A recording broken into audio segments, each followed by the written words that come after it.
여러분 안녕하십니까? 시사쇼 이것이 정치다의 윤종호입니다. 윤석열 대통령이 이태원 참사와 관련해 국민 생명을 책임져야 하는 대통령으로서 죄송하다. 이 공개 사과를 처음으로 했습니다. 자, 이런 가운데 참사 당일 늑장 대응 의혹을 받고 있는 경찰 지휘부들의 행적이 하나하나 드러나고 있습니다. 자, 특히 이임재 용산경찰서장 사고 직후 현장에 도착했다고 했는데 발생 50분 만인 11시 5분에 도착한 것으로 확인이 됐습니다. 윤희군 경찰청장은 지방에 내려가 있어서 직접 바로 전화를 받지 못하는 그런 일도 있었는데요. 자, 잠시 뒤에 이 부분 살펴보도록 하고 윤 대통령의 사과부터 한번 짚어보도록 하겠습니다. 어서 오십시오. 네, 윤 대통령의 공식 사과 어떤 식으로 했는지 한번 직접 보시죠.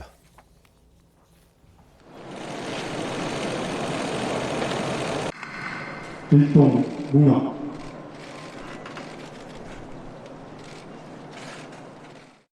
희생자의 명복을 빌며 유가족들께도 위로의 말씀을 올립니다. 국민의 생명과 안전을 책임져야 하는 대통령으로서 너무나 비통하고 죄송한 마음입니다. 책임 있게 사고를 수습하고 무엇보다 다시는 이러한 비극이 발생하지 않도록 하는 큰 책임이 저와 정부에 있음을 잘 알고 있습니다. 최선을 다하겠습니다.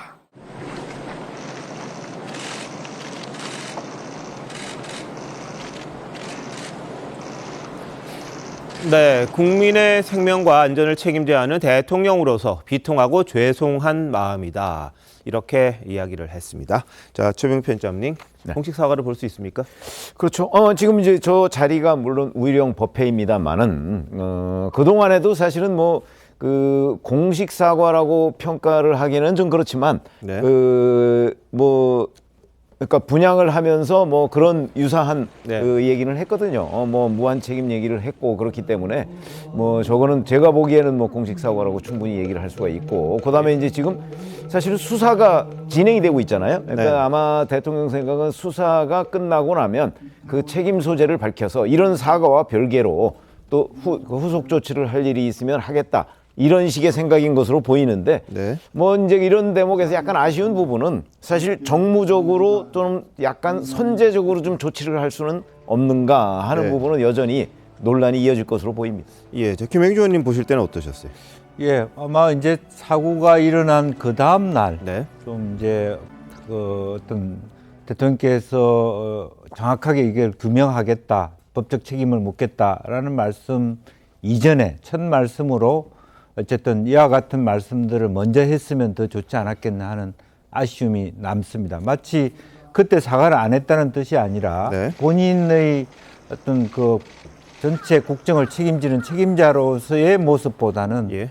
일별백계하겠다. 규명에 먼저 중심을 줬다는 부분에 인상이 남아 있거든요. 네. 그런 부분들을 조금 더 처음부터 정부가 무한 책임을 진다라고 하는 부분에 조금 더 충분하게 국민에게 전파될 수 있도록 했으면 더 좋았겠다는 생각이고요. 또 하나는 지금 현재 대통령뿐만 아니라 책임지는 행안부 장관이나 이런 분들이 이미 나는 뭐 사의 표명에 준하는 말씀을 하시면서 규명하겠다고 얘기를 해야 되는데 예. 그 부분은 사고 그 결과가 나오고 난 다음에 생각해 보자라고 얘기하는 것이 예. 적절한지 그렇게 이제 묻지 않을 수가 없습니다. 네. 자, 김현지 전 부대변인 보실 때는 이 야당에서 요구하는 그런 정도의 사과가 됐다고 보십니까? 어떻습니까? 그래서 야당에서 판단을 해야 되겠으나 네네. 사실상 야당 측에서 대통령의 사과가 있어야 된다라고 지금 반복해서 요구를 한 바가 있지 않습니까? 네. 그 어떤 여당 측 인사들의 경우에는 대통령께서 직접 유족을 방문하고 위로의 말씀을 전하실 때 이미 사과의 뜻이 표현된 것이다. 이미 사과의 뜻을 밝힌 것과 다름없다. 뭐 이런 뜻을 전하기도 했었습니다만 사실 국가 지도자의 사과라고 하는 것이 쉽게 이루어질 수는 없는 것입니다. 여러 가지 이제 판단이 들어가야 되는 것이고 하지만 이번 사안에 대해서는 대통령께서 분명한 어조로 공적 자리에서 사과의 뜻을 표하시는 것이 그 희생된 분들이나 혹은 유족 네. 혹은 이 사고로 인해서 정말 전 국민적 트라우마를 겪고 있는 국민 대개에 대해서도 마음을 어루만지는 역할을 충분히 할 수 있을 것이다라는 생각에서 할 수 있겠습니다. 예. 전수미 민주당 정책위원회 부의장께서는 뭐 괜찮다고 생각하십니까? 어떻습니까? 저는 민주당에서는 윤석열 대통령께서 진정한 사과 그리고 관계자들의 행안부 장관이나 경찰청장이나 서울시장 책임 있는 관계자들의 이제 사과를 요구한 바가 있는데 네. 먼저 대통령께서 그렇게 사과를 하시는 모습을 보이는 것은 매우 바람직했다. 예. 국민들의 분노가 깊은 슬픔이 되어가고 있는 시점에서 전 적절했다고 봅니다. 그래서 이 자리에서 특히 이태원 참사로 인해서 그런 유명을 달리하신 그런 네. 청년분들을 당 차원에서도 계속 위로를 하고 있고 이제 부상자 분들에 대해서도 희생자 분들에 대해서도 어떻게 이분들을 효율적으로 지원을 할지 네. 이건 당을 벗어나서 여야가 힘을 예. 합쳐서 이런 것들을 극복해야 될 필요가 있을 것으로 보입니다. 알겠습니다. 윤 대통령 오늘 닷새째 또 조문을 했습니다. 마음을 담아서 이번 사태에 대한 뭐 해결을 꼭 하겠다 그런 의지라고도 이야기를 하는데요. 그런데 시간이 지나갈수록 이 경찰 대응의 문제점들은 지금 속속 드러나고 있습니다.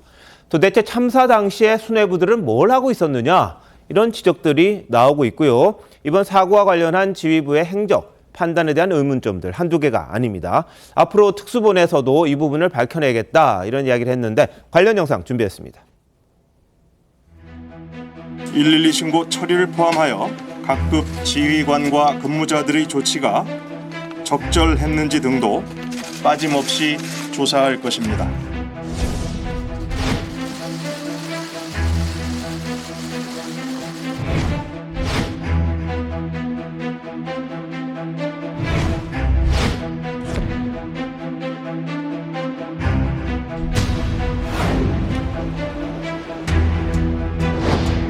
기고화를 불문하고 대상자 전원에 대해서 엄격한 수사가 이루어질 것이라고.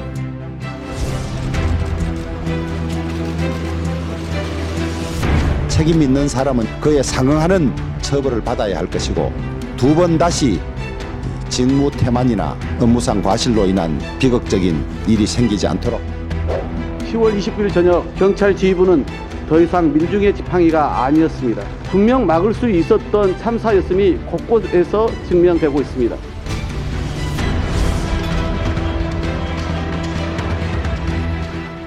네, 자 경찰 지휘부 도대체 뭘 했느냐 참 미스테리다 이런 말들이 나올 정도입니다. 경찰청장 보고 늦게 받았습니다. 그리고요 112 상황실을 책임져야 할 사람은 자기 자리에 없었고요. 그리고 관할 경찰서장은 도대체 어디 있었느냐 그 부분에 대해서 사람들이 정말 좀 화가 날 그럴 지경이기도 합니다. 자 서정욱 변호사님 어떻게 경찰 수뇌부도 이럴 수가 있는지 좀 분노하시는 분들이 많더라고요. 어떻게 보세요?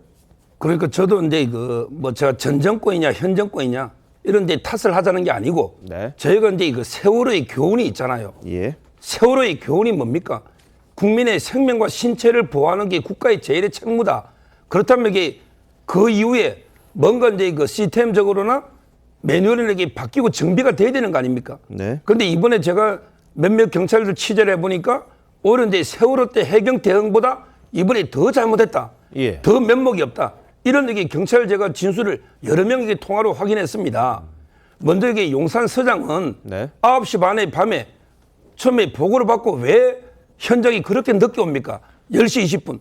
또는 이제 현장에 와서는 파출소 옥상에서 보면서 보고를 언제 했습니까? 바로 보자마자 즉시 본능적으로 서울청장이 보고를 해야 되잖아요. 네. 근데 전혀 보고가 안 되고 예. 지휘가 없었고 그다음에 서울청의 112 그 상황관리관도 자기 매뉴얼이 오히려 자기 자리 위청에 그 네. 현장에 안 있고 예. 이게 매뉴얼이라면 이거는 정말 잘못된 거 아닙니까? 따라서 저는 이번 참사에 대해서 경찰은 정말 이게 뼈저린 네. 반성, 예. 각성이 필요하고 그동안 이게 어떤 개선이 있었는지 정말 겸허하게 되돌아봐야 된다 봅니다. 네.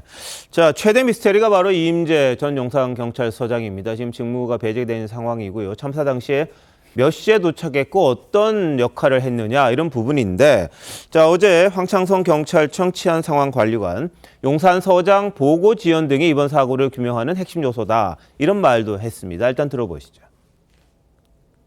용산서장 보고 지원과 관련돼서는 아마도 이번 사고에 그 진실을 규명하는데 매우 중요한 요소 중에 하나라고 생각되어집니다.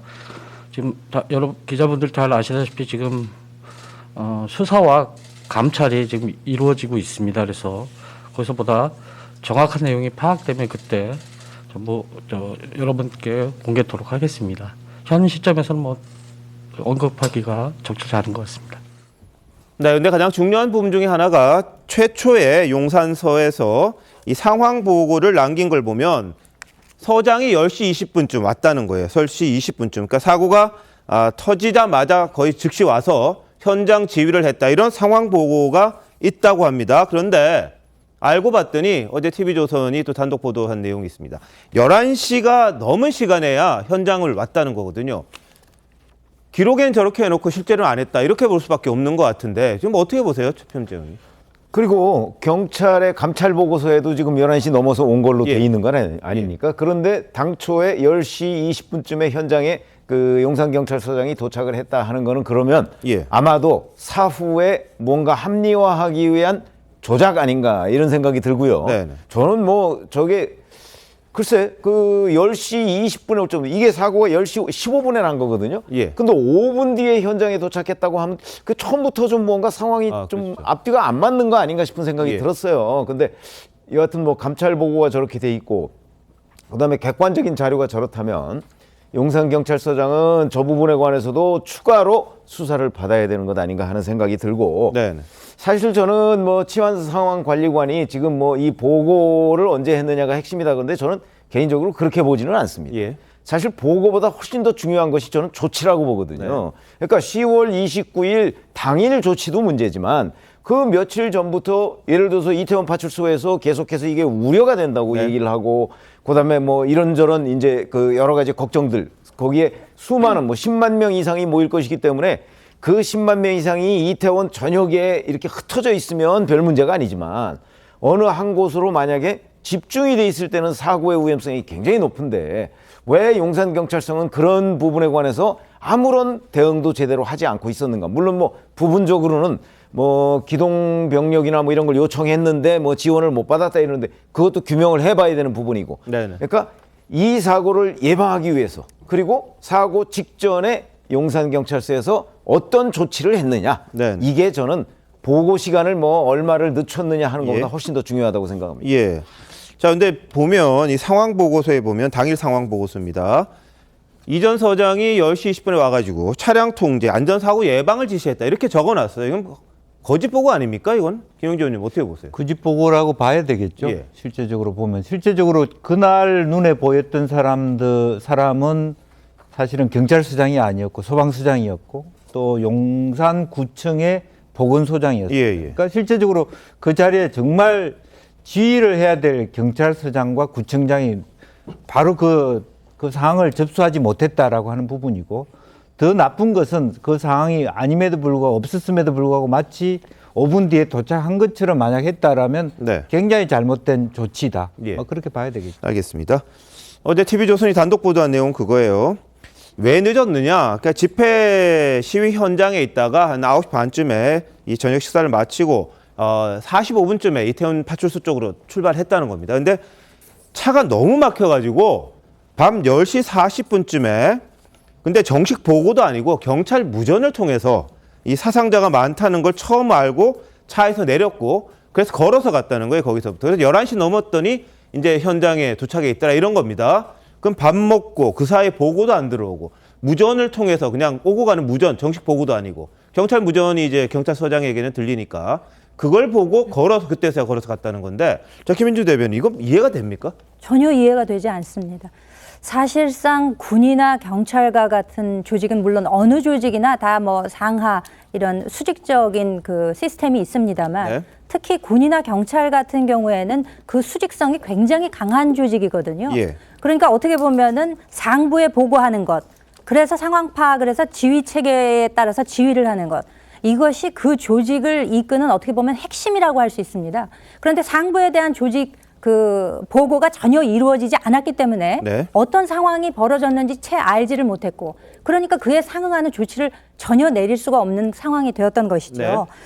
더군다나 이제 군대나 경찰 같은 경우는 정말 위급한 상황 아니겠습니까? 적의 침입이 있다든지 이번과 같이 재난 상황이 발생했을 때 신속하고도 정확하게 보고를 하는 것은 이 전체적인 것을 흔들 수 있는 가장 중요한 요소임에도 불구하고 전혀 그 기능이 작동하지 않았다. 그렇기 때문에 더군다나 그 용산 경찰서장이나 혹은 그 종합 112 종합 상황실에서 당직 근무를 서던 그 총경 같은 경우에요. 이런 분들이 도대체 단체로 무엇에 뭐 속된 말로 씌인 것이 아닌가라고 생각될 정도로 예. 어떻게 이렇게 상황을 모르고 그분들은 도대체 몇십 분 동안 어디서 무엇을 하고 있었는가 네. 이것이 너무나 안타깝기 때문에 실질적으로 사전에 어떤 조치가 이루어지지 않은 것은 예. 둘째치고라도 사후 수습조차도 안 됐다는 점에서 만약에 이분들 중 어느 한 분이라도 미리 상황을 알아차리고 어떤 적절한 조치를 취했더라면 뭐 사고가 발생하는 것을 미연에 방지까지는 못했더라도 피해 규모를 조금 줄일 수는 없었을까라는 점에서 너무너무 안타까운 마음이 듭니다. 예, 뭐 동선이 담긴 차량 블랙박스 제출하겠다 말은 했습니다만, 아니 차가 막혔으면 무전을 할 수도 있지 않습니까? 전화라도 하고 뭐 지시를 할 수 있을 것 같은데 아무 조치도 안 했다고 지금 알려져 있거든요. 어떻게 보세요? 그거는 이제 그 카톡으로도 보고하고요. 카톡으로도 이게 지휘를 할 수 있다. 이렇게 이야기하는 경찰이에요. 따라서 이제 그 아무 조치 안 한 거는 상당히 문제고, 저는 이 부분을 법적으로만 보면요. 법적으로는 이제 그 만약에 그 11시 넘어서 도착한 걸 10시 20분을 이렇게 허위로 만약에 그 서류를 작성했다면 이거는 이제 공문서거든요. 공문서는 이제 내용만 허위라도 처벌합니다. 네. 사문서는 유형 위조만 처벌하지만 공문서는 명의 도용 플러스 내용 허위도 처벌하거든요. 따라서 이제 그 허위 공문서 작성죄가 될 수 있고, 그다음에 그 지금 수사본에서는 과실치사까지 직무유기를 넘어서 그냥 112 상황실장이면 안 하면 이게 직무유기는 부작위범이에요.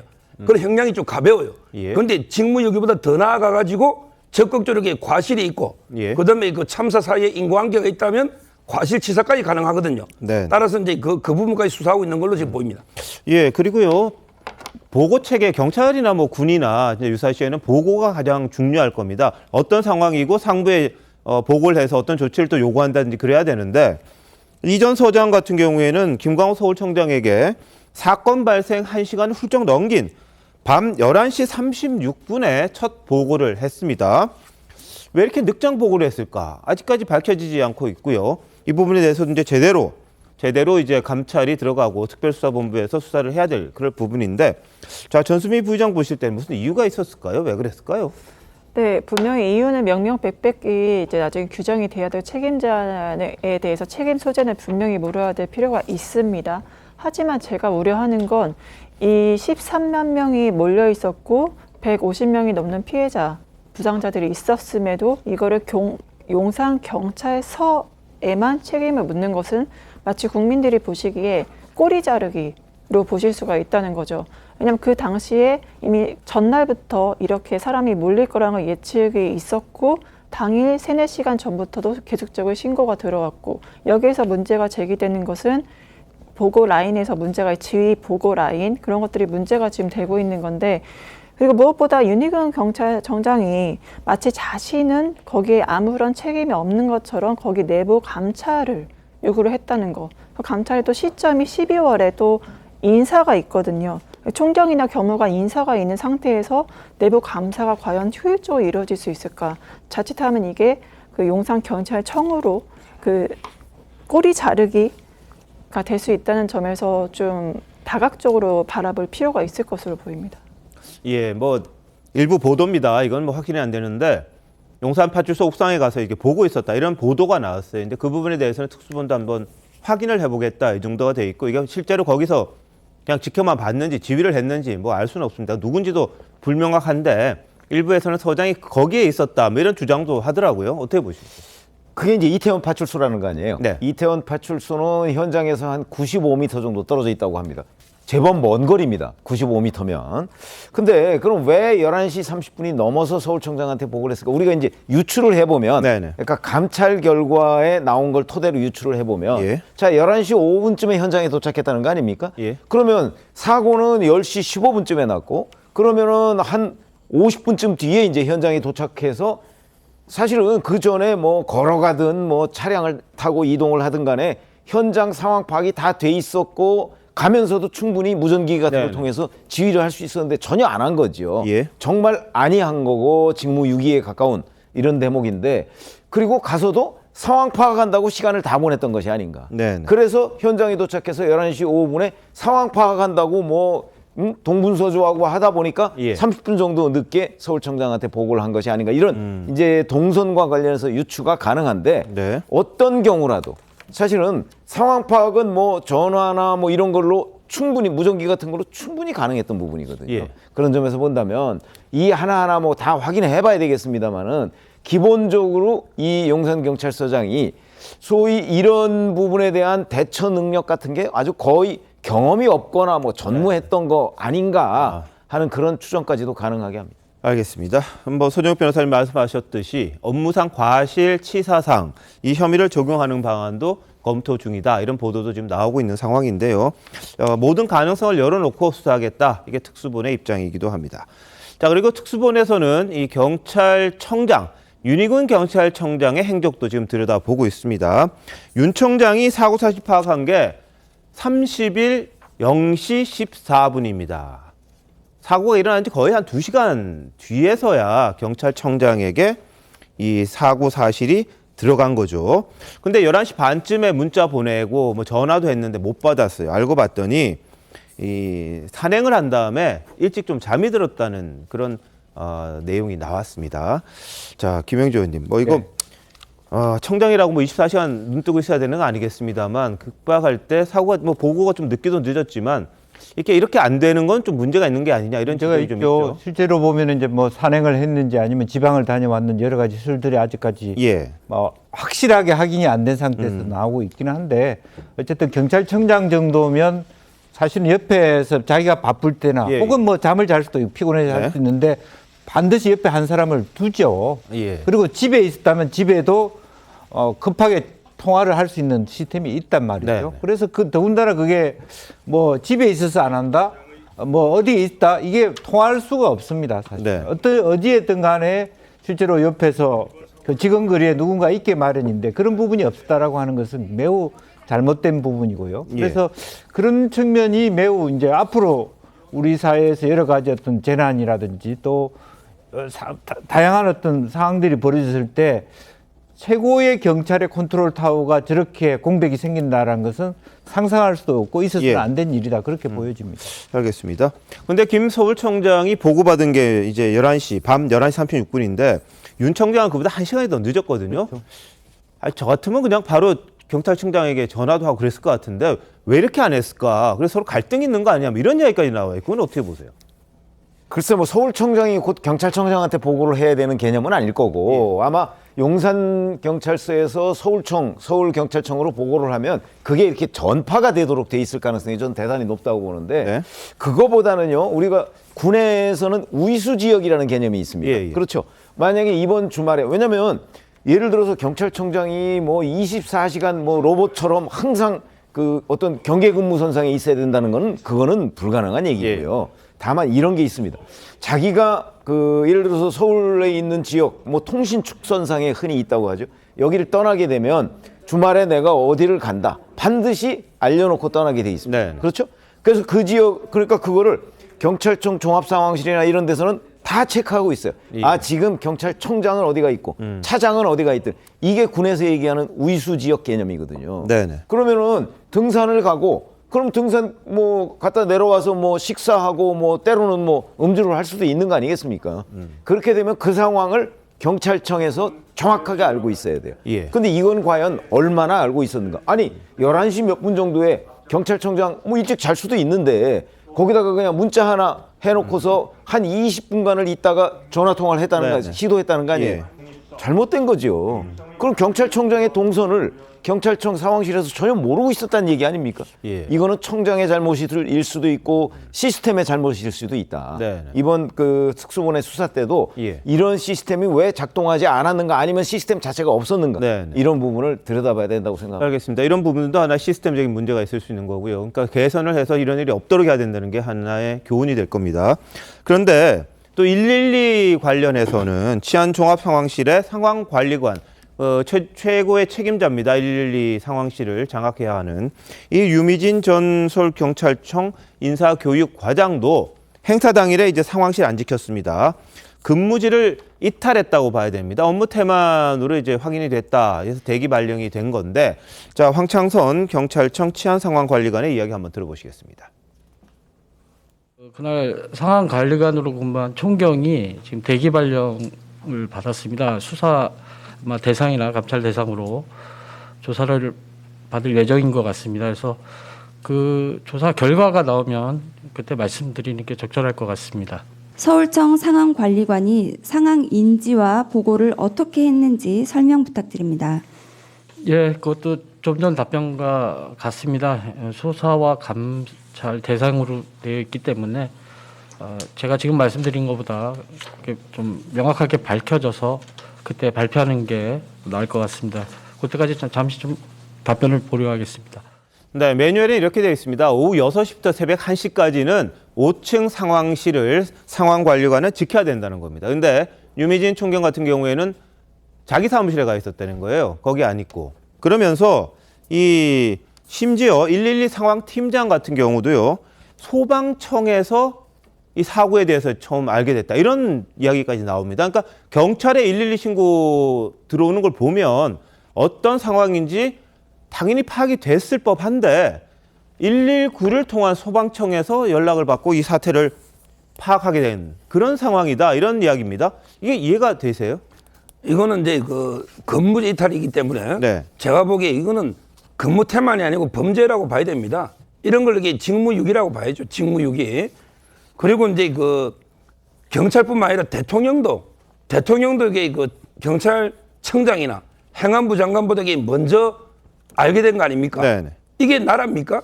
이 시스템이 총체적으로 붕괴된 거 아닙니까? 완전히 경찰의 시스템이 총체적으로 붕괴된 거 아닙니까? 예. 어떻게 순서가 현장에서 서울청으로 그리고 바로 이게 본청으로 가서 청와대로 이게 오는 게 정상적인 통로인데 네네. 저는 대통령이 먼저 소방을 통해서 알고 네. 경찰에게 늦게 알았다. 예. 이거는 정말 이게 시스템이 총체적으로 예. 무너진 게 아닌가. 이런 게 앞으로 이게 그 물론 이제 소일고 외양간 고칠 수도 있지만 그렇지만 이게 앞으로 이 부분은 철저하게 원인을 규명하고 네. 책임자는 처벌하고 그리고 이게 앞으로 개선책을 마련해야 된다 봅니다. 예. 그러니까 CPR을 수십 명이 하고 있다는 것도 소방당국을 통해서 경찰이 알았다는 거거든요. 이게 경찰이 어떻게 알 수 없었을까? 이걸 어떻게 모르지? 고개가 좀 갸우뚱해지는 그런 부분입니다. 그리고 특히 유미진 상황관리관 같은 경우엔 밤 11시 39분에야 상황실 팀장에게서부터 보고를 받고 제자리를 복귀했다는 거예요. 그러면 이건 이 서울청장보다 늦은 거예요. 112에서 알아서 보고를 해야 될 상황인데도 불구하고 오히려 더 몰랐다? 참 이해가 안 됩니다. 정말 어떤 일이 벌어진 건지 참 궁금하고요. 이 부분에 대해서는 철저하게 좀 조사가 돼야 되지 않겠나 이런 생각이 좀 듭니다. 그리고 질서 유지라는 게 이 헬로윈에 이 이태원에 어마어마한 인파가 몰릴 거다. 많은 분들이 다 예상은 했을 거예요. 일부 방송사에서는 뭐 오랜만에 노마스크 헬로윈 그래서 축제다 이렇게 보도를 할 정도로 들떠있는 그런 분위기였다는 건 다 아셨을 겁니다. 그랬다면 최소한 질서 유지에 대한 필요성이 있었어야 할 텐데 왜 서울경찰청 기동대 같은 경우 왜 배치되지 않았는지 이런 것도 좀 논란입니다. 용산서는 요청했다 그러고 서울청에서는 요청받은 바 없다 그러는데 자 이태원 파출소 소속 경찰 이야기 한번 들어보시겠습니다. 이태원 파출소에서는 지원을 강하게 요청했었다. 기동대도 보내달라고. 그거는 그럼 언제쯤의 일일까요? 제가 알기로는 25일경, 10월 25일경으로 알고 있습니다. 파출소 분들은 한 나흘 전부터 25일부터 예견을 하셨다는 거네요? 저희 소장님께서 그렇게 얘기를 하셨습니다. 지원해줄 수 없다는 답을 받았기 때문에 뭐 지원이 안 나온 거겠죠? 예, 답은 없었다고 들었습니다. 기동대만 와서 인원을 갖다가 흐름을 좀 통제만 해줬어도 뭐 결과론적인 얘기입니다만은 이런 참사는 나지 않았을까 뭐라고 생각이 듭니다. 네, 뭐 근데 현실적인 어려움도 있습니다. 사실 서울 곳곳에서 대규모 집회들이 있었고 15건 정도의 이 시위가 있었다고 합니다. 그러다 보니까 서울 기동대 그리고 뭐 지역에 있는 기동대까지 파견 와서 이 시위에 대비했던 것도 사실이라고 합니다. 다만 용산 대통령실 인근에 이 투입 가능한 경력도 있었는데 경찰력도 있었는데 용산 서장의 현장 지휘가 이제 있어야지만 투입이 가능한데 이게 없었다는 그런 보도가 있었거든요. 이 부분도 규명이 돼야 될 것 같은데, 자, 전수희 부의장 어떻게 보십니까, 이건요? 아까도 그 서정학 변호사님 말씀하셨지만, 그러니까 용산 서장의 그런 행위에 대해서는 업무상 과실치사가 충분히 적용될 수 있는 여지가 많죠. 왜냐하면은 국가는 국민을 보호해야 되는 의무가 있고 경찰도 국민의 안전을 최우선으로 보호해야 될 의무가 있는데, 이런 사건에 대해서 처음도 이태원에 이렇게 10만 명 이상이 몰리는 게 이번이 처음이 아니었고, 그럼 발생할 사건에 대해서 충분히 인과관계라든가 예측 가능성이 있기 때문에 충분히 이거에 대해서는 진상 규명을 하고 처벌을 해야 된다면 해야 될 것으로 보이고, 예를 들어서 과거에 성수대교의 참사라든가 상주시 참사에서도 이런 유사한 법리로 이제 처벌된 사례가 있거든요. 그래서 분명히 애도의 기간도 필요하고 사고 수습의 만전을 다 해야겠지만 왜 이런 일들이 발생을 했는지에 대한 원인과 구조를 분석하고 다시 재발을 방지하는 시스템 구축도 필요할 것으로 보입니다. 알겠습니다. 근데 예, 말씀하시죠. 이제 제가 여기서 아쉬운 부분은 용산구청장의 태도입니다. 아, 네. 그러니까 저희들이 압니다. 도심에 집회도 많고 그럴 때 사실은 구청장이 이 부분을 정확하게 인지를 하고 용산경찰서장과 기동대 요청을 강하게 했어야 돼요. 그런데 이제 벌써 인터뷰에도 나왔다시피 이것은 축제가 아니고 문화일 뿐이다. 태도 자체가 실제로 10월 15일부터 16일 있었던 이태원의 지구촌 축제는 엄청나게 잘 정리, 그때도 사람이 되게 많았어요. 네. 그렇지만 자기가 추진했던 주체가 되었던 행사는 굉장히 일목요연하게 정리를 하면서도 이태원 관광특구연합회가 한다든지 상인연합회가 하는 부분에 대해서는 또 할로윈이라고 하는 부분에 대한 인지 자체가 아마 구청장 입장에서는 그렇게 맞닥뜨지 않았던 것 같아요. 근데 그런 부분이 저는 되게 아쉽다. 그러니까 경찰청 입장에서는 어렵다라고 말할 수 있죠. 도심 집회 때문에. 그러나 구청장이 그래도 안 됩니다. 이것은 더 요청이 필요합니다라는 강한 얘기. 또 하나는 경찰하고만 얘기하지만 구청 직원들도 얼마든지 질서 유지할 수 있거든요. 이제 실제적으로 그 시간대를 구청장이 그 지역을 지나가면서도 내몰라라 했다는 것. 또 용산구청장 자체가 그 지역에 구의원을 하신 분이에요. 지역을 정확하게 아시고 작년 올해 다 대책까지 세웠던 분이기 때문에 그런 부분들이 굉장히 아쉽다. 경찰이 바쁠 때 구청에서 다시 한번 더 요청을 했었으면 어땠을까 하는 그런 아쉬움이 남는 겁니다. 알겠습니다. 물론 사후적인 이야기라서 이런 이제 이야기들을 하는 것이 정말 사고를 미연에 방지하는 데 전혀 역할을 하지 못한다는 점이 참 안타까운데요. 용산구청에서 이미 그 상인연합회와 이태원역과 그리고 경찰들이 모여서 간담회를 3차례나 사전에 진행을 했었습니다. 근데 당시에 그 회의 진행도 구청장이 참석하지 않고 부구청장이 했다는 겁니다.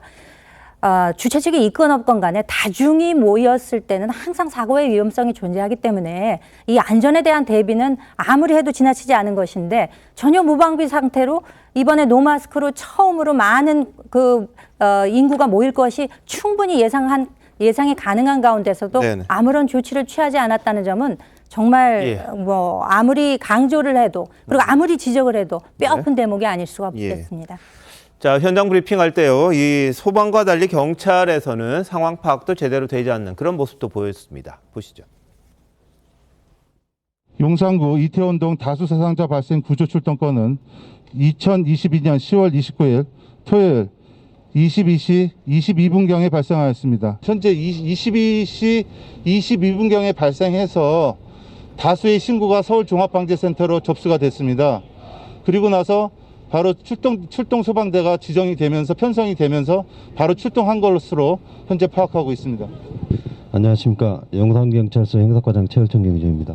브리핑 해주시는 건 없나요 따로? 네, 브리핑은 없습니다. 경찰 신고를 처음에 어떻게 제가 정확하게 확인할 수 있는 사안이 아니라서 실종 신고 그건 파악을 해봐야 되겠습니다. 차례서 파악하신 걸 먼저 말씀해 주시면 좋을 것 같아요. 네. 파악하실 게 없나요? 현재로서는 사고 수습이 우선이고요. 나머지는 차차 말씀드리겠습니다.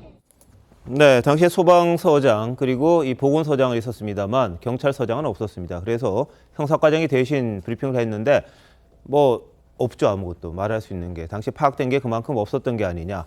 이 사고 나서 이렇게 사람들이 쓰러지고 있는 것도 소방을 통해서 경찰이 알았다는 이 사실 자체가 참 어처구니 없는, 어때 경찰이, 대한민국 경찰이 이럴 수밖에 없나 싶은 생각이 들 정도로 참 엉망진창 아니었나 이런 생각이 좀 듭니다. 근데 이런 상황에서요, 지금 셀프 수사하고 있죠. 경찰이 특별수사팀을 꾸려서요, 본부를 만들었습니다. 근데 얼마나 문제점을 파헤칠 수 있을까?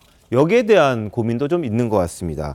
이걸 놓고도 정치권에서는 이제 공방이 오갑니다. 첫째, 검수완박법 때문에 검찰이 대형 참사 사건을 수사 못해서 이런 거 아니냐, 이런 지적이 일부에서 나왔습니다. 한동훈 장관 이야기 한번 들어보시죠. 그 이태원 참사 검찰 대응 관련해서 경찰이 뭐 자체 감찰, 자체 수사한다 그러는데 법무부나 검찰 쪽 대응책이 좀 있을까요? 경찰이 그 사안에 대해서 투명하고 엄정하게 수사한다고 말하는 걸 제가 봤고요. 그 이상으로 제가 특별히 아는 건 없습니다. 다만 지난 검수완박 법률 개정으로 검찰이 대형 참사 관련해서 직접 수사를 개시할 수 있는 규정이 빠졌습니다. 검찰이 경찰의 범죄 자체를 수사할 수는 있게 되어 있지만 이 사안은 여러 가지 원인들이 결합된 참사고 그 범위가 넓기 때문에 지금 현재 수사 개시 규정으로는 검찰이 직접 수사 개시하는데 한계가 있어 보이는 면도 있습니다. 검찰이 잘 판단할 거라고 생각합니다. 네, 근데 경찰청 특별수사본부가요, 서울경찰청, 용산구청, 이태원역 한 8곳에 대한 압수수색 벌였습니다. 근데 정작 서울경찰청장실, 서울용산경찰서장실 여기는 안 했답니다. 뭐 일정이 조율이 안 됐는지 모르겠습니다만 추가 수색하겠다고는 하는데 여기 빠지니까 금세 자기들끼리 하니까 그런 거 아니야, 이런 얘기가 금방 나왔어요. 어떻게 보십니까? 사실 저게 서울경찰청장만 해도 늦게 보고를 받았고요. 네. 용산경찰서장은 사실 당시 현장에 이제 좀 늦게 도착하고 뭐 이런 건데, 글쎄 뭐 서울청장실하고 용산서장실을 압수수색해서 뭘 얻을 수 있을까? 이런 실효적인 문제는 저도 의문이 들어요. 그러나 하여튼 의심을 받지 않기 위해서라도 네. 경찰은 저기를 특정해서 압수수색의 대상에서 뺄 이유까지는 저는 없다고 보고요. 예. 그거는 약간의 정무적 판단이 필요한 부분이긴 한데, 그런데 우리가 지금까지 경찰이 보여왔던 여러 가지 수사 역량 뭐 이런 거 다 기억하고 있잖아요. 예. 그런 점에서 보면 더군다나 이게 경찰이 부실화됐다는 것을 지금 특수본부가 뭐 특수본부는 물론 일반 경찰하고 좀 독립적으로 활동을 한다고는 하지만 그게 아무래도 팔이 안으로 굽지 않겠는가 하는 일반 국민들의 의심에서 자유로울 수는 없단 말이죠. 네, 그렇죠. 그렇다면 경찰 스스로 제가 보건대는 뭐 검찰과 합동수사본부 같은 거를 뭐 요청을 하든가 아니면 뭐 다른 방식의 뭐 아니면 대통령실에서 얘기하듯이 정말 이 부분에 관해서 그 어떤 객관적인 국민이 납득할 만한 수사를 그 수사 결론을 내기 위해서 뭐 한동훈 법무부 장관이 뭐 왜 법무부 장관이 특검 발동할 수 있잖아요. 네, 상설특검. 뭐 이런 식으로 상설특검 이런 식으로 하든지 해서 뭔가 신뢰도를 높이려는 조치가 필요하지. 네. 지금 여기서 경찰에서 수사하는 거 보고 우리가 어떤 대안을 내겠다. 이러면 뭐 수사를 또 뭐 다시 재수사하거나 뭐 보완 수사 이럴 건 아니죠. 알겠습니다. 한동훈 법무부 장관이 얘기했듯이 지금 검수완박에 의해서 검찰이 이 부분 대형 참사를 수사 개시할 수는 없습니다. 보완 수사, 재수사만 가능할 뿐입니다. 그러니까 이 대통령실에서는 그런데 이렇게 얘기합니다. 경찰이 각별한 각오로 수사할 걸로 본다. 다만 의혹이 남는다면 다른 방안들을 고민해 볼 수 있다. 다른 방안 중에 하나가 이제 뭐 법무부 장관이 시작할 수 있는 상설특검, 그 이야기가 지금 일부에서 나오고 있는 그런 상황입니다. 자, 민주당에서는 그런데 특검법 만들어서 다시 하자는 거잖아요. 근데 한동훈 장관이 지금 검수완박, 그러니까 검찰개혁에 대해서 이거 논의를 바로 이 사안에 대해서 하시는 게 저는 적절했는지 좀 약간 의문이 듭니다. 왜냐하면 지난 6월에 이상민 행안부 장관이 뭐라고 발언을 하셨냐면 경찰청 역시 대통령, 국무총리, 그다음에 행안부 장관의 지휘라인에 위치해 있다라고 하면서 바로 경찰국 신설의 근거를 그렇게 말씀을 하셨거든요. 그럼 저는 이 사안에서 좀 묻고 싶으면 이번 이태원 참사에서 행안부 장관께서 만드신, 그리고 이번에 한동훈 장관 같이 해서 만드신 이 경찰국이 어떻게 대응을 했고 어떠한 기능을 했는지 저는 좀 그거를 여쭙고 싶고, 그러면은 앞으로 이 경찰국에 따른 경찰국장은 어떠한 역할을 했으며 어떤 역할을 해야 되는지도 저는 그거를 문제를 제기를 하고 답변을 하셔야 되는 게 짜레가 아닌가라는 생각도 듭니다. 저는 이제 이 수사가 8곳 압수수색 하는데요. 제일 중요한 게 빠졌다고 봅니다. 뭐냐면 이게 그 용산서장 이임재 총경이 있잖아요. 예. 핸드폰부터 이게 압수해야 됩니다. 왜냐하면 이게 그 도대체 9시 반에 출발했는데 왜 11시가 넘어 도착했는지 또 이게 왜 10시 20분 허위로 했는지 그러면 이게 그 사이에 오면서 차에서 통화를 안 했을까요? 예. 근데 통화는 누구하고 했는지 네. 왜 서울청장하고는 통화를 안 하고 이거는 이게 핸드폰부터 압수해야 돼요. 예. 서장실보다. 근데 전혀 안 하고 있잖아요. 이런 이게 수사를 누가 믿습니까? 예. 지금 이게 따라서 저는 우리가 이게 로마법 이후의 법원칙 중에 누구도 자기 사건에 자기가 재판관이 될 수는 없다. 예. 이게 대원칙이에요. 이 말은 이게 경찰이 피해자일 때는 경찰이 수사하는 게 아닙니다. 예를 들어 이제 검사가 피해자면 공수처가 하듯이 예. 저는 지금이라도 이게 뭐 법을 어떻게 운용하든지 간에 검경합동수사본부를 한다든지 검사를 파견한다든지 네. 이런 게 방법을 찾아봐야 되고 예. 그리고 이제 두 번째 장기적으로 이게 검수완박 뭐 저도 이게 검찰 수사를 줄일 수는 있는데 예. 그런데 6개 항목 중에 대형 참사를 왜 뺍니까? 이 대형 참사는 뭐 여야 진보 보수하고 아무 관계없는 국민의 문제 아닙니까? 예. 이걸 왜 검찰의 수사 대상에 왜 빼는지 도저히 납득이 안 돼요. 옛날에 삼풍백화점, 성수대교, 세월호 전부 이게 검경합동수사본부 했잖아요. 예. 이 점은 이게 저는 국회에서도 면밀하게 한번 고민해봐야 된다 이래 봅니다. 알겠습니다. 검찰에 대해서 지금 벌써부터 제 식구 감싸기 아니냐 뭐 이런 지적이 나오고 있는 그런 상황입니다. 그래서 특수본에서 뭐 독립적으로 철저하게 한다 그랬으니까 한번 믿어보겠습니다. 그 결과 보고 또 뭐 문제가 있다면 또 다른 수사가 들어갈 수도 있지 않겠느냐. 그러니까 경찰이 본인의 명예를 걸고 제대로 해야 되지 않겠냐 이런 생각이 좀 듭니다. 그런데 남영희 민주연구원 부원장이 윤석열 대통령 출퇴근 영상 이런 게시물을 공유하면서 관제 애도는 폭거다. 책임자 꼬리 자르기로 끝내지 말라. 이런 글을 달았어요.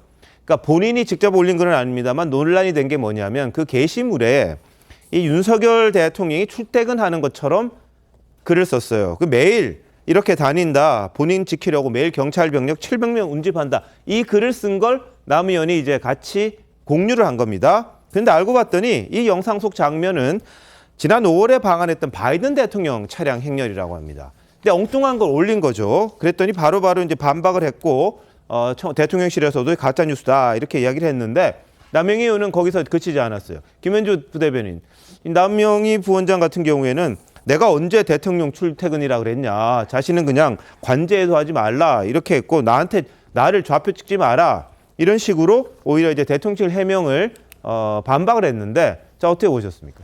과연 그것을 그렇게 받아들일 사람이 얼마나 있겠습니까? 그리고 본인이 그 동영상을 공유했을 당시의 목적이 무엇이었을 건지는 아마 본인이 제일 잘 아시지 않을까라는 네. 생각이 드는데요. 사실상 이번 참사 직후에 청와대 이전 때문에 이 일이 생겼다라는 글을 올리면서 이제 그 자체도 이런 것을 정략적으로 이용한다라는 비판을 받자 곧 삭제를 했었거든요. 그런데 이번에도 이 동영상을 무조건 일단 게시부터 해놓고 이것이 마치 윤 대통령의 평상시의 출퇴근 모습인 것처럼 그렇게 읽힐 수 있는 그런 게시물을 해놓고 자기는 그런 의도가 아니었다라고 이야기하면 이게 과연 납득이 될 것인지 이렇게 좀 책임 있는 자리에 있는 분들은 네. 모든 사실관계를 파악하고 동영상이든 게시물이든 공유를 해야 합니다. 네. 마치 사실관계 파악 없이 이런 동영상을 공유하는 모습에서 저는 김의겸 의원의 향기가 난다. 그런 생각을 해봅니다. 일종의 사실관계 확인 없는 것에 그런 동조해서 좀 협업을 하시는 것이 아닌가라는 그런 생각까지도 들 정도로 분명히 책임 있는 자리에 있는 분들은 책임 있는 사실 파악을 우선 하는 것이 가장 필요하다라고 주장하겠습니다. 근데 다른 거 다 떠나서 공유가 뭔지 잘 모르는 모양이죠. 남영희 부원장은. 그러니까 공유를 한번 찾아보세요. 좀 국어사전에서. 그러니까 거기에 왜냐하면 본인이 동의하지 않은 영상을 공유라는 것으로 거기에 올린다. 그거는 말이 안 되는 겁니다. 그렇죠? 본인이 동의했기 때문에 올리는 거죠. 네, 알겠습니다. 자, 전수미 부의장 뭐 해명이 있으실 것 같습니다. 민심을 좀 말씀드리고 싶습니다. 지금 이렇게 논의가 양쪽 진영에서 논의되고 있는 사안에 대해서 제발 청년들 좀 그만 이용해라. 청년들의 위기가 당신네들의 기회가 아니다. 이게 바로 민심이거든요. 촛불 시위에 참여했던, 집회 시위에 참여했던 젊은 사람들이 시위가 8시에 끝나고 이태원에 가서 그런 참사로서 이제 사망을 했다. 그게 마치 정당하다는 식으로 얘기하시는 분들도 있고 그런 꽃다운 청년들의 죽음에 대해서 그리고 바로 이런 사건이 있자마자 이거를 이제 윤석열 대통령을 마치 비난하기 위한 정치적 도구로 사용한다는 그런 이견 두 가지가 있는데 네. 저는 뭐 여당 야당 어떤 정치적인 논리보다는 예. 정말 길거리를 걸었습니다. 길거리를 걷다가 이 꽃다운 청년들이 목숨을 잃었고 떠났습니다. 세상을 떠났습니다. 네. 그러면은 정말 출산율을 고민하고 앞으로 대한민국 미래를 고민을 하신다면 이런 정치적 논방보다는 분명히 원인 규명을 하고 분석을 하고 이거를 어떻게 다시 반복하지 않을지 중대재해처벌법 도대체 왜 만들었습니까? 그게 만든 이유가 뭡니까? 세월호 참사로 인해서 수백억을 들여서 조사 진상위원회 했지만 바뀐 게 아무것도 없습니다. 이번이 진짜 마지막이라 생각하시고 정말 다시는 이런 일이 네. 반복되지 않도록 저는 바꿨으면 좋겠습니다. 알겠습니다. 자, 남희 부원장은 근데 청와대 이전 때문에 일어난 인재였다. 처음에 이제 그 이야기를 했다가 30분 만에 삭제하는 일이 있었죠. 당시에는 민주당 내부에서도 좀 지적이 나왔었습니다. 한번 보시죠.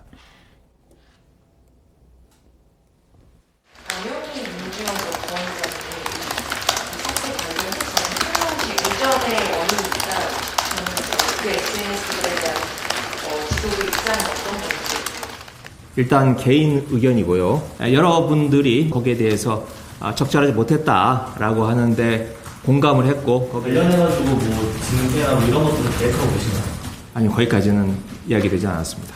지금 내리지 않았나요? 당 최고위원회에서 그런 행동이 적절하지 못했다라고 공개적으로 지적하는 걸로. 네.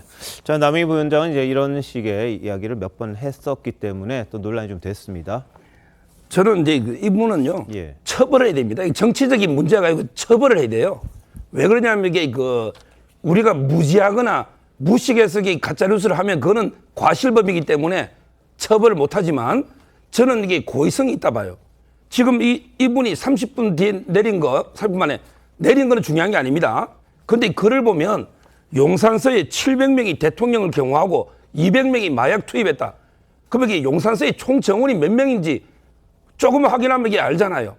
그리고 이게 용산서에 700명이 대통령 경호에 동원됩니까? 대통령은 100일 여단이나 200일 여단 따로 이게 경찰에 따로 인력이 있지 않습니까? 용산서가 조그만한 이게 경찰서입니다. 그 언덕에. 저도 자주 가보니까. 근데 그 총 정원이 그것도 안 될 거예요. 네네. 제 말은 이런 식으로 이게 고의로 혹세무민하는 가짜뉴스를 퍼뜨린다면 이거는 이게 정치적인 책임이 이전에 저는 가짜뉴스로 국론이 분열되고 예. 피해가 크기 때문에 저는 법적으로 형사범으로 처벌해야 된다. 고의성이 농후하기 때문에 네. 이래 보는 거예요. 알겠습니다. 뭐 소정 변호사님은 그렇게 보시고 있는데 어떨지는 모르겠습니다. 이게 처벌 가능성이 있을지는 이제 법적으로 따져볼지 모르겠는데 누가 또 고발할 가능성도 있기 때문에 한번 보시죠. 근데 윤석열 대통령이 애도 기간이라고 이야기를 하고 우리 많은 분들이 지금 추모하는 그 상황이죠. 근데 애도 기간이라고 했을 때 왜냐 이 쓸데없는 2차 가해라든지 이런 걸 좀 자제하고 또 가짜 뉴스 막고 진정한 문제점을 찾아서 해결하기 위한 그 과정이 아닌가 싶습니다. 그 과정에서 지나치게 부풀리거나 아니면은 아닌 것들을 이렇게 언급하는 부분들이 과연 도움이 될지 우리 시청자 여러분, 우리 국민들이 더 잘 아시지 않을까 싶습니다. 자, 다음 이슈입니다. 경찰이 오늘 한동훈 법무부 장관을 스토킹한 혐의로 고소를 당한 시민 언론 더 탐사 이 소속 기자 김모 씨를 소환 조사를 했습니다. 근데 더 탐사 측이 기자회견을 열고 관련 의혹을 자신들이 어떻게 대하는지 입장을 밝혔는데요. 영상 준비됐습니다. 기자 여러분들은 지금 야만의 현장을 목격하고 계십니다. 법무부 장관의 상대로 한 정당한 취재 활동을 했던 기자가 스토킹 범죄자로 몰려서 이 경찰서에 와서 조사를 받아야 하는 이 상황이 그 자체가 야만의 현장입니다. 저희 취재 기자가 한동훈 법무부 장관을 추적 취재하게 된 것은 이미 8월 달에 저희가 제보를 받았던 청담동 룸바 게이트와 관련된 진상을 확인하기 위함입니다. 자동차로 추적했던 횟수는 2회 정도에 불과했고요. 그리고 한동훈 법무부 장관이 있는 자택 주변에서 또 퇴근 후에 혹시나 또다시 개인 차량을 이용을 해서 이동을 할 가능성에 대비해서 저희가 탐문 취재 활동을 했던 것입니다. 그 이상도 이하도 아닙니다. 이와 같은 취재 활동이 스토킹 범죄자로 처벌을 받는다라고 얘기한다면 대한민국의 언론 자유는 사망 선고를 받는 것이라 다름이 없습니다. 네, 자, 더 탐사 측에서는 이렇게 이야기합니다. 취재 활동이었다. 본인을 취재하려는 기자를 스토킹 범죄자로 만들려고 한다. 권력에 대한 감시가 언론 본연의 역할이다. 물론 권력에 대한 감시 언론 본연의 역할이긴 합니다. 근데 이게 방식에 대한 문제가 제기가 된 거고요. 딱 2번 했다. 그렇게 이야기를 하는데 지난번에 이 사람들에 대해서 접근 금지 조치가 내려졌죠. 법원에 항고를 했습니다. 더 탐사 측에서 항고를 했는데 법원에서는 기각을 했어요. 그러니까 취재 행위라고 보지 않은 것 같은 그런 뉘앙스였거든요. 자, 이거 어떻게 보십니까? 근데 이 문제가 처음 불거졌을 때도 제가 그런 얘기를 했었는데 취재와 스토킹이라는 그 경계가 모호하다 이런 말씀을 드렸을 거고요. 그때도 보면 더 탐사 이제 한동훈 법무부 장관 측은 한 달 동안 미행을 했다. 이래서 이제 스토킹으로 그 고소를 한 건데 지금 저 더 탐사 측은 딱 2번 이제 따라갔고 나머지는 이제 주변을 탐문했다 이렇게 주장하고 있는 거죠. 이게 또 탐문과 스토킹 간의 경계가 또 모호합니다. 예를 들어서 뭐 100m쯤 떨어져서 그 쫓아갔다. 이제 취재를 위해서라고 얘기하면 이건 취재인가요? 탐문인가요? 그런 부분도 앞으로 이제 저 수사를 통해서 밝혀져야 된다고 저는 보는데 기본적으로 한 달 동안 만약에 뭐 몇 번을 따라가든 뭐 아니면 탐문을 했든 어떻게 됐든 간에 그 한동훈 법무부 장관 주변에서 뭐 지금 저 청담동 바 같은 데를 갔느냐 안 갔느냐 뭐 이런 걸 이제 취재하기 위해서 그랬다고 하는데 그래서 한 달 동안 계속 주변을 맴돌았다라고 얘기하면 법원은 어떻게 판단할까요? 저도 좀 궁금하긴 한데 알겠습니다. 그렇게 되면 스토킹에 가까운 쪽으로 법원이 판단하지 않을까 저는 이렇게 추정을 합니다. 네, 뭐 그래서 접근 금지에 대한 가처분 신청을 했는데 이걸 항고를 했는데 법원에서는 이게 기각을 시켰어요. 그러니까 접근 금지를 해야 된다 이렇게 이야기를 한 게 법원의 판단입니다. 근데 이게 뭐 본안과는 좀 상관이 없기 때문에 어떻게 될지 모르겠습니다만, 자, 한 장관은 그러면 이 스토킹과 관련해서 취재 활동이라는 주장 뭐라고 반박을 했는지 한번 보시죠. 최근에 스토킹 피해 당하셨는데 해당 유튜브에서는 이제 취재 활동이라고 주장하고 있단 말이죠. 어떻게 약점을 잡아보려고 밤에 미행한 것 같은데요. 뭐 제가 뭐 이상한 술집이라도 가는 걸 바랬겠죠. 그런데 이 나라가 미운 사람 약점 잡으려고 밤에 차량으로 반복해서 미행해도 되는 나라에서는 안 된다고 생각합니다. 네, 자, 스토킹 처벌법은 좀 규정이 있습니다. 뭐 반복적으로 해야 되고 지금 불안감을 느껴야 되고 이런 조건이 있는데, 자, 한 장관 저렇게 이야기를 해요. 어떻게 보세요?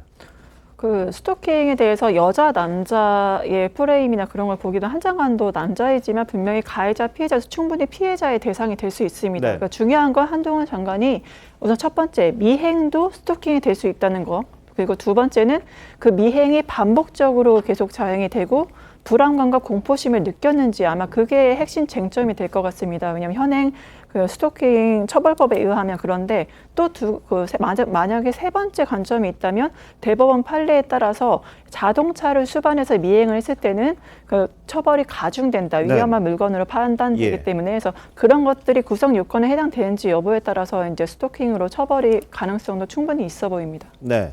자, 근데 더 탐사 측은요, 이 취재를 왜 했느냐, 취재라고 주장하는 부분을 왜 따라다니면서 했느냐, 바로 이른바 청담동 뭐 술자리 논란입니다. 의혹을 제기했던 부분이 있는데 좀 이따가 뭐 후속 보도를 또 한다고 주장을 합니다. 이 부분에 대해서 사실관계가 좀 드러나 있는 것 같긴 합니다만, 자, 이 첼리스트 녹취록 공개를 했었죠. 그 내용 한번 들어보시죠.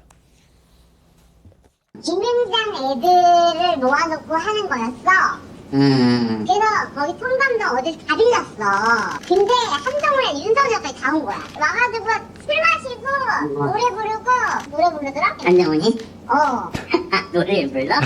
저 옆에 들어오십니다가 이러는 거야. 근데 그때가 한시야. 아니 종배 아가씨 그거 하는데 자기도 연주해달래. 윤석열이 그러게? 종배 아가씨 자기가 부르겠대. 불러? 연주해달래. 해줬어. 네, 이 녹취록을 공개를 했습니다. 그러면서 윤 대통령, 한동훈 장관, 그리고 김앤장 변호사 30명이 새벽 3시까지 술 마시고 이렇게 노래를 불렀다. 이런 주장을 한 겁니다. 자, 여기에 대해서 이 첼리스트는 더 탐사 측에 왜 내 의사 존중 않고 이렇게 하냐, 불편하다. 녹취록 제보자는 전 남친이라기보다는 스토커에 가까운 사람인데 지켜줄 수는 없었냐, 이런 문자를 주고받은 것도 이제 공개가 됐고요.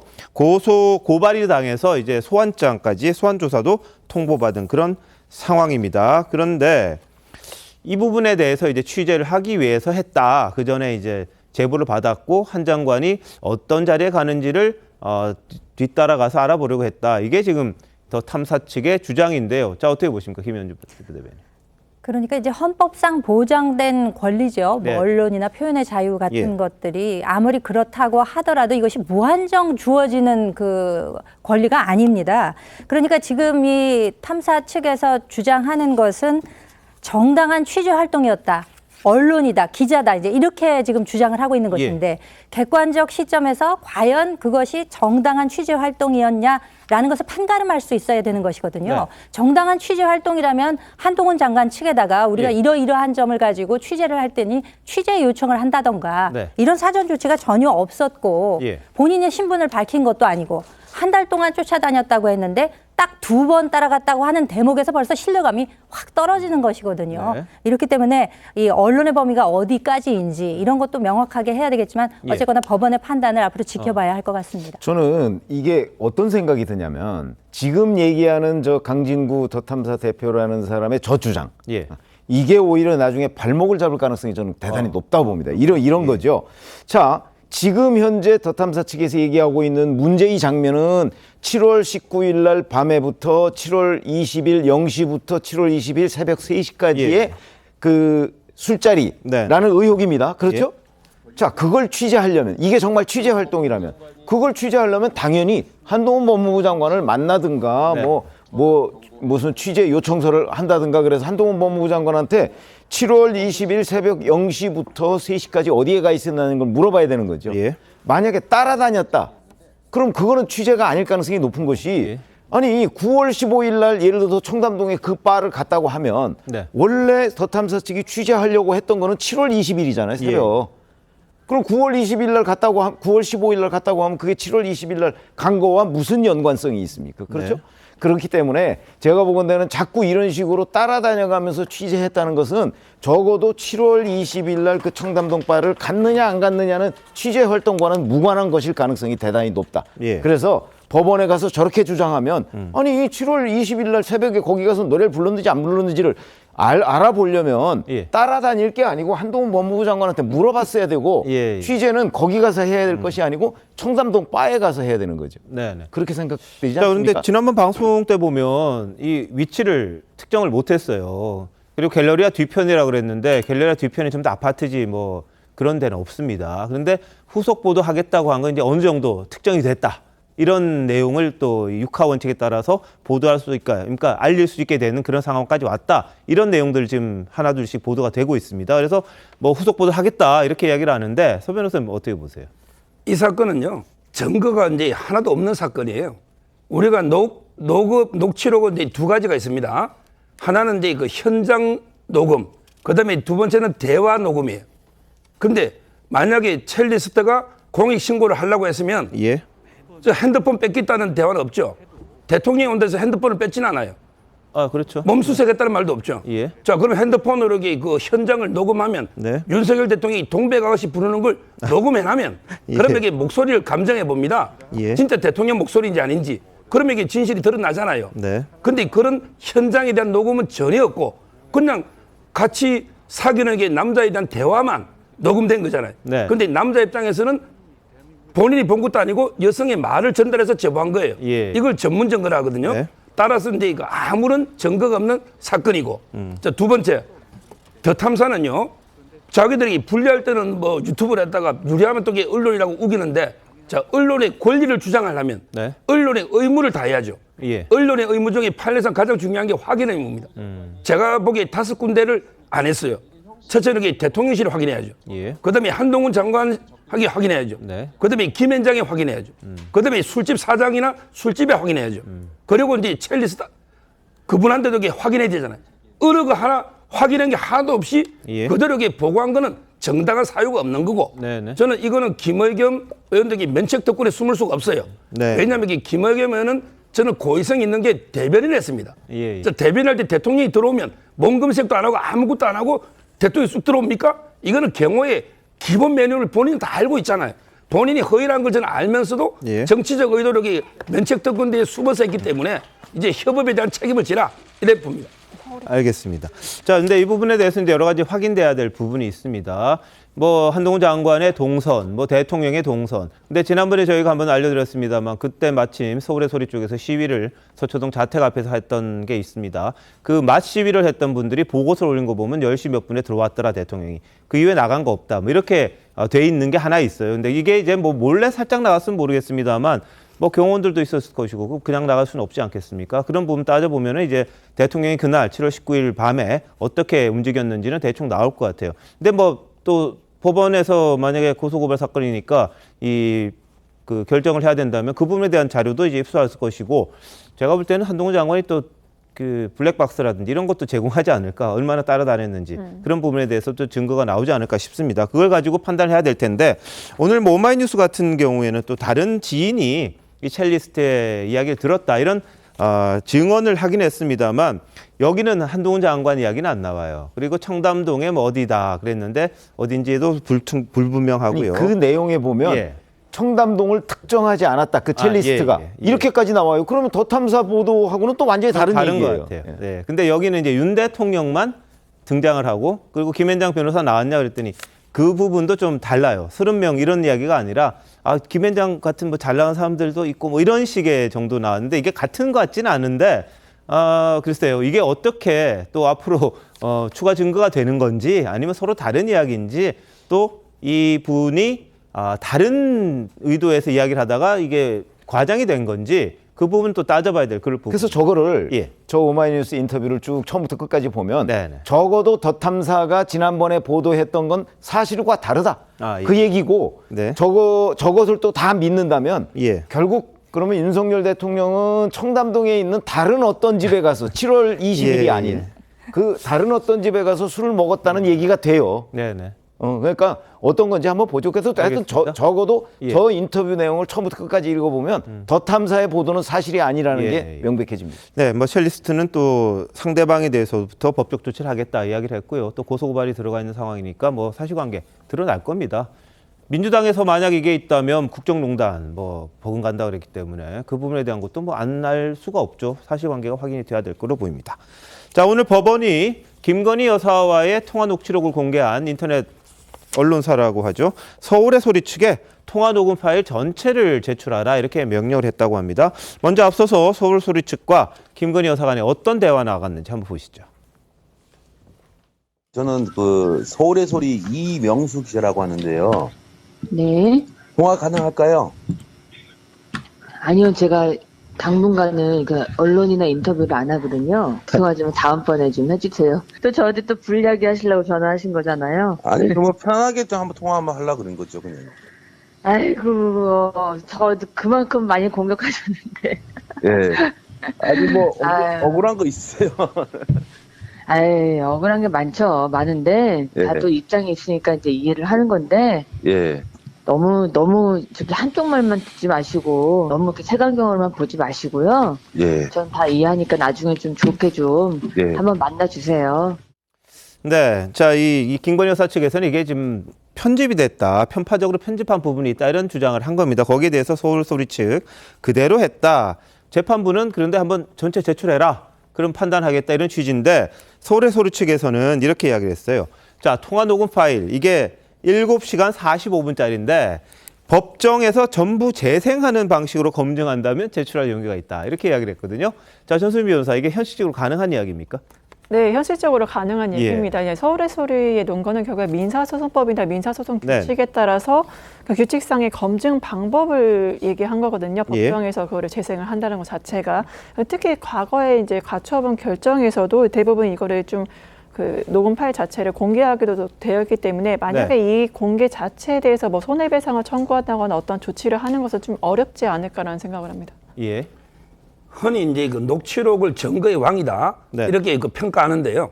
증거의 왕이죠. 그렇지만 이게 녹취록은 또 위험성이 큽니다. 네. 그만큼 이게 일부 편집이나 짜집기 될 이럴 가능성이 많아요.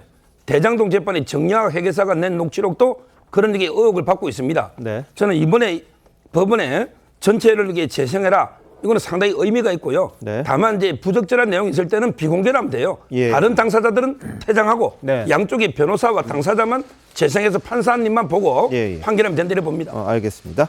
자, 김건희 여사는 자신을 둘러싼 의혹들에 대해서 이 통화에서 적극 반박하는 모습도 많이 보였었습니다. 한번 들어보시죠.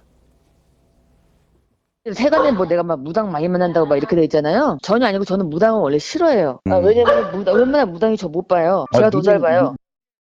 앞뒤가 안 맞는 게 너무 많아서 좋아. 왜냐면 나는 줄리한 적이 없거든.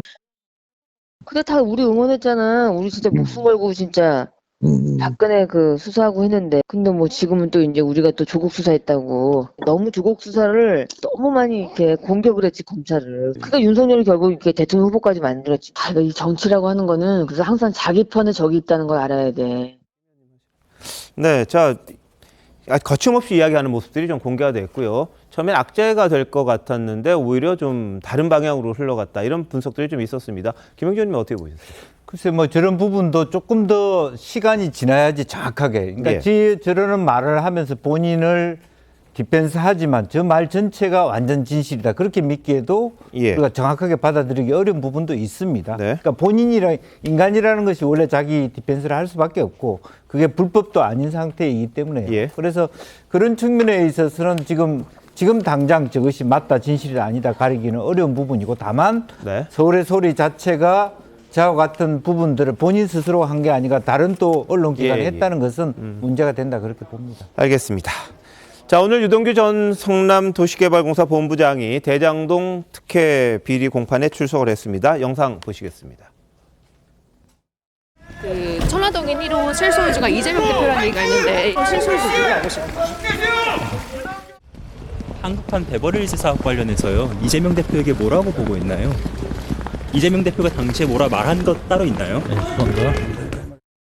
예, 자, 오늘 법정에서는요, 2013년 7월 2일입니다. 정영학 회계사와 남욱 변호사가 나눈 대화 녹취록을 바탕으로 유동규에서 캠프, 거기는 정진상, 김용 이런 분들이 있고, 거기서 리, 이렇게 그린 관계도가 등장을 했다고 합니다. 최 편집장님, 이건 어떻게 봐야 됩니까? 그러니까 저게 정영학 회계사에서 이제 모든 대장동의 기본 설계 그런 것들은 김용이나 아니면 정진상 실장을 통해서 이재명 시장한테 보고가 됐다. LEE라는 거는 이재명 시장을 얘기하는 거거든요. 그렇게 보고가 됐다는 거를 지금 쭉 그 관련 녹취록을 근거로 해서 설명을 하고 있는 겁니다.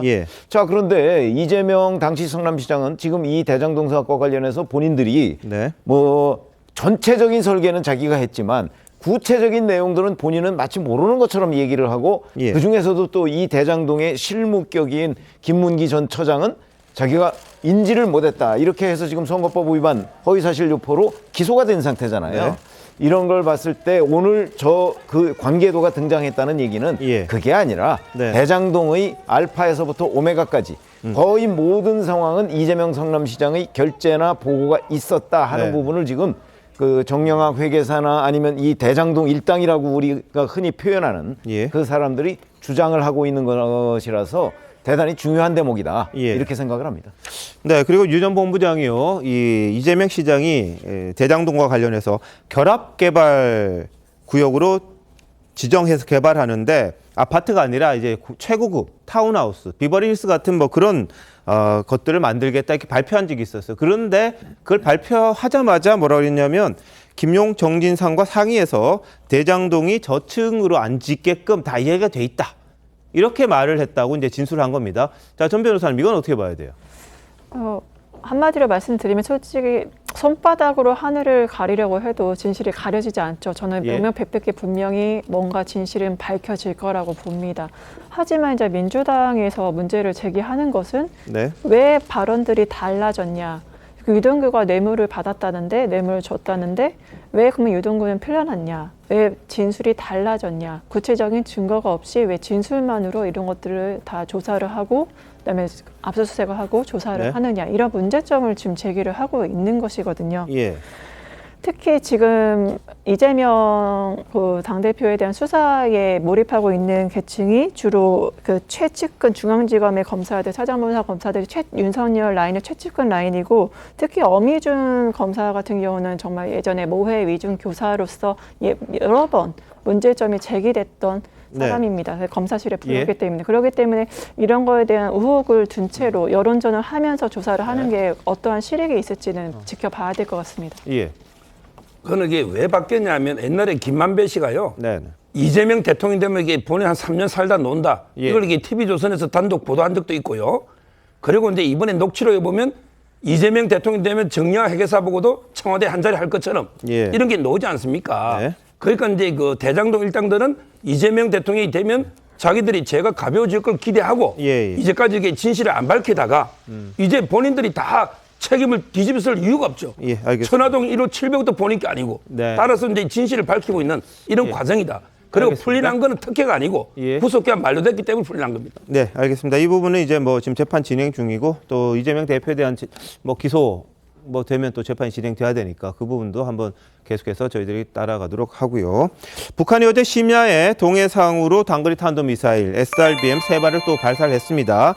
합동참모본부는 또 오늘 오전 11시부터 오후 3시까지 북한의 군용기가 한 180여 개의 항적을 추적을 했다고 합니다. 그러니까 비행기가 한 180여 대가 떴다고 이렇게 볼 수가 있을 텐데요. 자, 우리는 스텔스 전투기를 출동을 시켜서 만반의 대응 태세를 갖추고 있다고 합니다. 자, 이런 가운데 이종석 국방부 장관, 로이드 오스틴 미 국방부 장관이 한미 안보 협의회에서 이 공동 성명을 발표했는데 여기 김정은 정권 종말이라는 문구가 담겼다고 합니다. 자, 발표 한번 보시죠. 북한의 위협에 대해서 분명한 경고성 표현이 들어있다는 겁니다. 북한의 어떠한 핵공격도 용납할 수 없다, 용납하지 않겠다는 표현과 또 만약에 북한이 핵상을 기도한다면 정권 종말까지 가도록 하겠다고 하는 그러한 한미의 강한 의지, 이런 것들이 담겨있다고 이렇게 보시면 될 것 같고.